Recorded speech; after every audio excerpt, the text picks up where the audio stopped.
আমিও আমার মামিকে খুব ভালোবাসি। আসলে আমার মামি এমন যে তাকে না ভালোবেসে পারাই যায় না। কিন্তু তোর মামির মনটা যে তোর মামি ভোজুকে দিয়ে বসে আছে।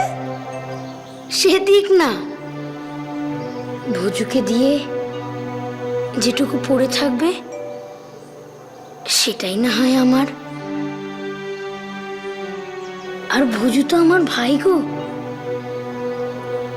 যদি মামি ভোজুকে ভালোবাসে তাহলে তো আমার আনন্দ হওয়ার কথা। সাধক মামা খ্যাপা প্রতিদিন বিকেল 5:30টায় আলাস বাংলায় আর যে কোনো সময় জিও হটস্টারে।